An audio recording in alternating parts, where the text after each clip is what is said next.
जय हिंद दोस्तों, मेरा नाम है धर्मवीर सिंह और आज स्टडी वाले बाबा यूट्यूब चैनल पे मैं आज फिर से आप सभी के सामने लेकर आ गया हूँ क्लास 10th का केमिकल रिएक्शंस एंड इक्वेशंस का लास्ट वाला पार्ट, जिसको करके आज हम इस चैप्टर को ख़त्म करेंगे। तो दोस्तों, हम लोग पिछले क्लास के अंदर हम लोग पढ़ रहे थे, पिछले वीडियो लेसन्स के अंदर हम लोग पढ़ रहे थे कि रेडॉक्स रिएक्शंस क्या होते हैं, ऑक्सीडेशन रिएक्शंस, रिडक्शन रिएक्शन। तो ऑक्सीडेशन और रिडक्शन रिएक्शंस की हम लोग बात कर रहे थे।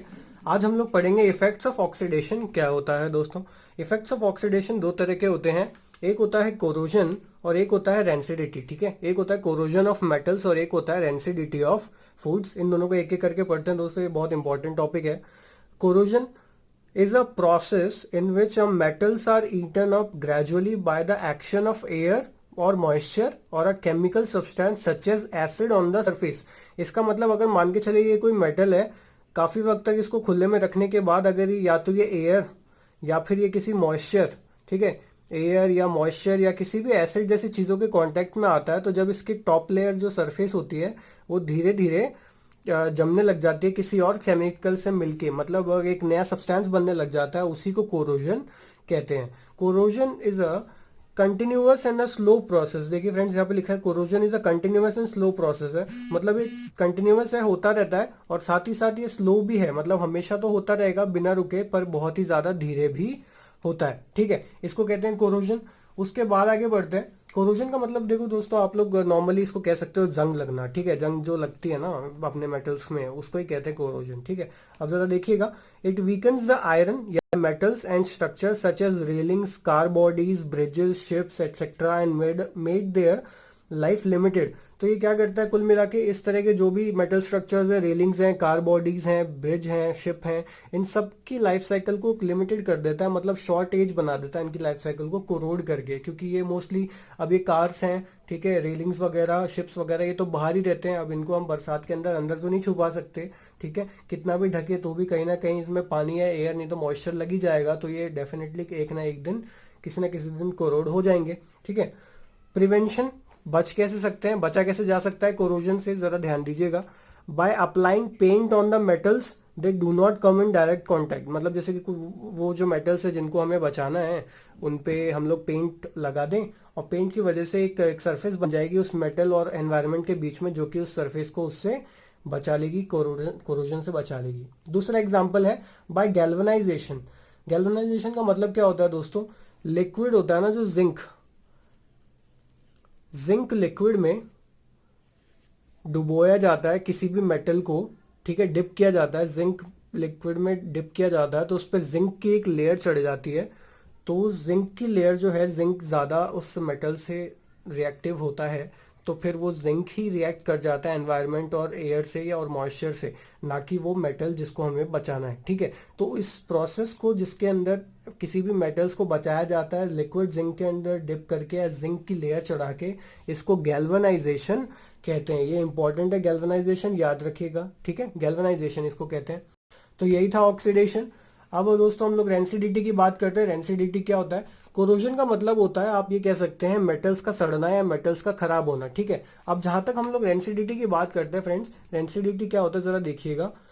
फूड्स का सड़ना कैसे, देखिएगा, condition produced by oxidation of foods containing fats and oils marked by unpleasant smell and taste is called rancidity. इसका मतलब ये है, ऐसे फूड प्रोडक्ट्स, ऐसे फूड प्रोडक्ट जिनके अंदर फैट्स और ऑयल्स जैसी चीजें होती है, तो उनका अगर ऑक्सीडेशन होता है, इसका मतलब वो अगर एयर या मॉइस्चर से रिएक्ट करते हैं, ऑक्सीजन से रिएक्ट करते हैं, तो उनके अंदर अनप्लेजेंट सी स्मेल आने लग जाती है और उनका टेस्ट भी खराब आने लग जाता है। कुल मिला के वो चीज़ सड़ जाती है, खराब हो जाती है। इसको रेंसिडिटी कहते हैं। क्या कहते हैं इसे, रेंसिडिटी कहते हैं। Rancidity spoils the fruits and foods with unpleasant taste and unfit for eating. ये कुल मिला के खराब कर देता है, उसको हम खा ही नहीं पाएंगे, उसको खा जाएंगे तो हो सकता है कि हमें फूड पॉइजनिंग जैसी बीमारियां हो जाए। ठीक है, अब रेंसिडिटी से कैसे बचा जाए, प्रिवेंशन बाय एडिंग एंटीऑक्सीडेंट्स। इसमें कुछ हम लोग बचा सकते हैं, जैसे कि कब, जब हम यहाँ पे क्या हो रहा है, रिडक्शन हो रहा है, तो ऑक्सीडेशन हो रहा है, सॉरी, तो ऑक्सीडेशन हो रहा है, इसका मतलब एंटीऑक्सीडेंट्स, मतलब ऑक्सीडेशन से हट के जो चीज़ें हैं यूज कर सकते हैं हम लोग इसमें, जैसे कि BHA और BHT। क्या BHA और BHT एक तरह के केमिकल्स होते हैं जो आपके कोर्स में तो नहीं है, पर फिर भी आप याद रखिएगा इसको। ठीक है, ये होता है ब्यूटाइलेटेड हाइड्रोक्सी एनिलीन। ठीक है, ये क्या होता है, ब्यूटाइलेटेड हाइड्रोक्सी एनिलीन, ठीक है, ब्यूटाइलेटेड हाइड्रोक्सी एनिलीन, और ये होता है ब्यूटाइलेटेड हाइड्रोक्सी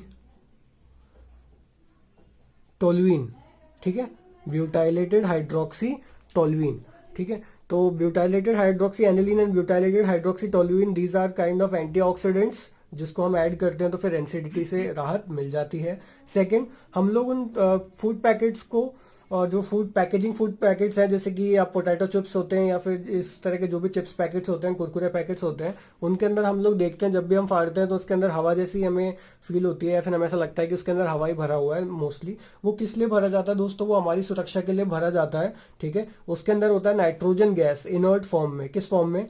इनर्ट फॉर्म में। इनर्ट फॉर्म का मतलब है वो किसी से रिएक्ट नहीं करेगा, वो अपने आप में ही एज अ स्टेबल रहेगा, और फूड प्रोडक्ट से भी रिएक्ट नहीं करेगा, तो वो किस तरह का केमिकल भी नहीं बनाएगा, ठीक है ना। तो नाइट्रोजन गैस उसके अंदर भरा जाता है। तो आप लोग कभी भी पोटैटो चिप्स या कुरकुरे चिप्स फाड़ो तो उसके अंदर से जो हवा निकलती है वो एक्चुअली इनर्ट फॉर्म में नाइट्रोजन गैस होती है, ठीक है।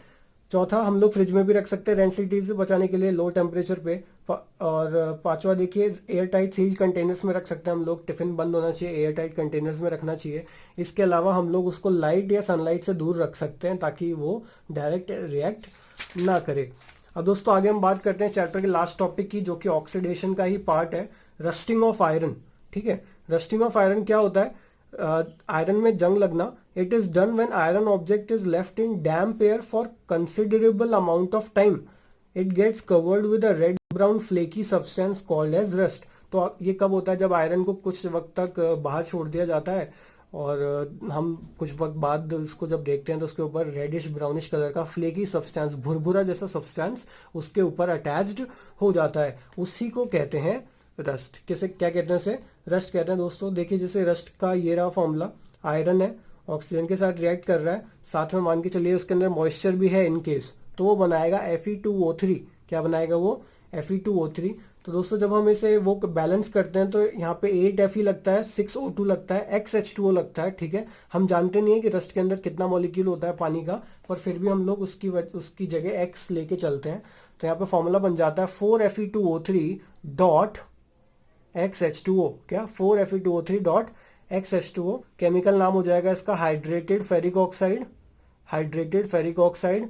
और नॉर्मली हम लोग इसको रस्ट कह देंगे, जिसका रेडिश ब्राउनिश कलर होता है। और दोस्तों जब हम लोग इसको, ये बैलेंस्ड इक्वेशन है, इसको थोड़ा और सिंपलेस्ट फॉर्म में कन्वर्ट करेंगे तो 8 की जगह 4 आ जाएगा, 6 की जगह 3 आ जाएगा, x की जगह 2XH2 आ जाएगा, और उसके बाद जब हम इसे बैलेंस करेंगे तो बन जाएगा 2Fe2O3 डॉट XH2O, ठीक है। तो ये हो गई एक इंपॉर्टेंट रिएक्शन, इसको याद रखनी है दोस्तों, क्योंकि ये रस्ट की रिएक्शन है। ये मोस्टली पूछी जाती है, ज़्यादातर डायरेक्ट पूछा जाता है, what do mean by rust and what is its chemical formula करके, ठीक है, and how it is made करके। Rusting of iron is a redox reaction which means it includes both reduction and oxidation. तो rusting of iron क्या है? एक तरह का रेडॉक्स रिएक्शन है, जिसके अंदर बेसिकली दोनों चीजें होती है, रिडक्शन भी होता है और ऑक्सीडेशन भी होता है। जरा देखिए यहाँ पे, ध्यान दीजिए, यहाँ पे ऑक्सीजन, यहाँ पे आयरन के साथ ऑक्सीजन जुड़ रहा है Fe2O3, इसका मतलब ये ऑक्सीडेशन तो हो गया, बात समझ में आ रही है। लेकिन जैसे कि यहाँ पे आयरन के साथ हाइड्रोजन भी जुड़ रहा है, इस वजह से यहाँ पे ये रेडॉक्स रिएक्शन भी हुई, मतलब रिडक्शन रिएक्शन भी हुई। समझ में आ रही है बात। और rusting is a spontaneous process. Spontaneous process का मतलब है ये अपने आप चलती रहती है, on by its own, on by its own. आप कुछ नहीं कर सकते रस्टिंग के लिए, ये कुछ प्रिवेंशन मेथड कर सकते हैं कोरोजन से बचाने के लिए, लेकिन फिर भी रस्टिंग एक बार चालू हुई तो अपने आप होती रहेगी और धीरे धीरे होती रहती है। तो दोस्तों यहाँ पे ये चैप्टर ऐसे ही खत्म होता है। एक एक्स्ट्रा चीज मैं आपको बताना चाहता हूँ पीरियडिक टेबल में, जो इस चैप्टर के फर्स्ट में मैं आपको बताना चाहता था। फ्रेंड्स, हमारा पीरियडिक टेबल सॉलिड्स, लिक्विड्स और गैसेस तीनों फिजिकल स्टेट्स से भरा हुआ है। और हमारे पीरियडिक टेबल में टोटल 11 गैसेज हैं, 5 लिक्विड्स हैं, और बचे हुए सारे के सारे सॉलिड्स हैं। और ये सॉलिड्स दोनों तरह के होते हैं, इनमें नॉन मेटल्स भी हैं, इनमें मेटल्स भी हैं, एंड एज यू नो इसके अंदर मेटलॉइड्स भी हैं, जैसे कि जर्मेनियम, सिलिकॉन हो गया, तो ये सारे मेटलॉइड्स भी हैं। समझ में आ रही है बात। एक एक्स्ट्रा चीज बताना चाहूंगा मैं आपको, मरकरी Hg जिसका साइन होता है, मरकरी एक ऐसा मेटल है जो कि लिक्विड होता है रूम टेम्परेचर पे। क्या? मरकरी लिक्विड होता है रूम टेम्परेचर पे, हालांकि ये मेटल है। ब्रोमीन की बात करूं, ये एक ऐसा नॉन मेटल है जो लिक्विड होता है रूम टेम्परेचर पे। क्या होता है? ये रूम टेम्परेचर पे लिक्विड होता है। तो दोस्तों, जैसा कि मैं समझ सकता हूँ आपको ये चीज़ समझ में आई होगी, और आप सबका इतना साथ देने के लिए और चैनल को सब्सक्राइब करने के लिए और देखने के लिए बहुत बहुत शुक्रिया। और मैं आप सबसे चाहूँगा कि आप लोग क्लास 10th की एनसीईआरटी के सारे इंटेक्स क्वेश्चंस जो है हमारे, और जो एक्सरसाइज क्वेश्चन है आप उसको कीजिए। और अगर किसी भी तरह का डाउट होता है तो मैंने अपने कॉन्टैक्ट्स नंबर, अपना ईमेल आईडी अब लिंक डिस्क्रिप्शन में दे दिया है, कुछ इंपॉर्टेंट नोट्स के लिंक भी दे दिए हैं, तो आप उसे कांटेक्ट कीजिए। और आप मुझे भी कांटेक्ट कर सकते हैं, आप मुझसे कुछ भी पूछ सकते हैं, आपके सारे सवालों के जवाब दिए जाएंगे। धन्यवाद। जय हिंद।